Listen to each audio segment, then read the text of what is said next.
bateau Joola ñu naan ko le Titanic africain këpp na suux na ci biir géej bi ci diir bu gaaw a gaaw ñu bari ñàkk ci seen bakkan.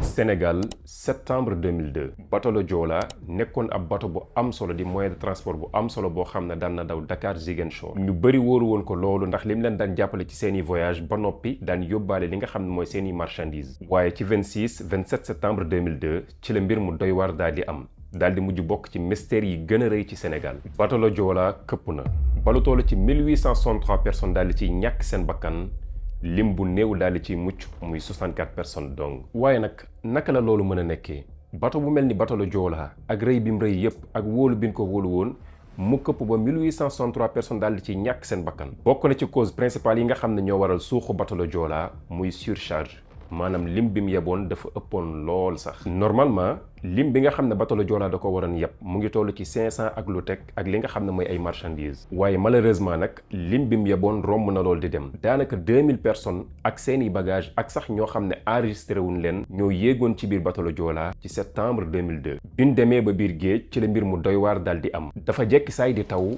boo xam ne dafa ànd ak ngelaw lu am doole. ci leen waxee ñi nekkoon ci bateau bi wàcc leen ci suuf. biñ wàccee ci suuf nag mbooloo mu takku daal di fay daje. ndax bu leen fàtte bateau bi dafa surchargé woon. ñu jekki saay rek lamp yi daal di fay bateau bi lëndëm kiris. yàggul dara bateau bi tàmbali di baaje. di def li nga xam ne mooy ay secousses. ci noonu rek yuuxu yi tàmbali. mag xale ndaw ñépp nekk ci njàkkare. ndax mu ngi taw amatoon courant ngelaw li am na doole ba noppi bateau bi surchargé na kenn xamul fooy jaar. fat bateau bi tàmbalee jël ndox. Joola nag mu ngi suux. panique totale. ku nekk di jéem a xool nan lay def ba rëcc. gaaw am lim bu takk boo xam ne tàmbali leen di ñàkk seen bakkan. ay màggat ay xale ak ay jigéen. ndax lan bateau Joola mu ngi jël ndox.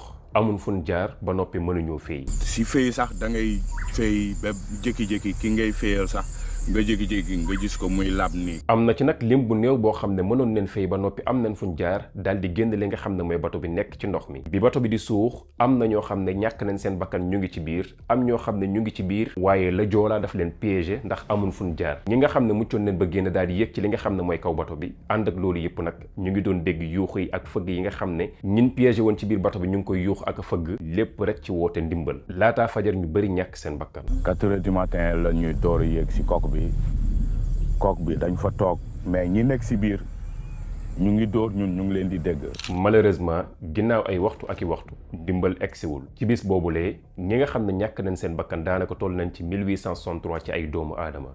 444 yi nekk ay xale yu ndaw. ñi nga xam ne dañoo mucc toll ci 64 dong te bariwul ay jigéen. kon Joola suux na yóbbaale na ñi nga xam ne mënuñ fay ak ñi nga xam ne dañ leen piégé woon ndax amuñ fuñ jaar. ginnaaw loolu nag ñu bëri nee neen bokk na ci li nga xam ne mooy yombal suuxu Joola entretien ak maintenance bi mu waroon am dëgg-dëgg da koo amul. loolu nag nekk ab càggante ak ay problème technique yoo xam ne amoon na. te nag li mu jëloon dafa bëri jël na 4 fois lim normal bi nga xam ne waroon na ko jël. loolu waruñ ko woon seetaan benn yoon ci Joola waroon jël 500 dem ba mujj jël li nga xam ne mooy ay 2000. ay at jéemoon nañ génn li nga xam ne mooy bateau Joola ci biir ndox bi waaye nag mujjul sotti. lii nag ab résumé bu ndaw la ci li nga xam ne mooy histoire bateau Joola.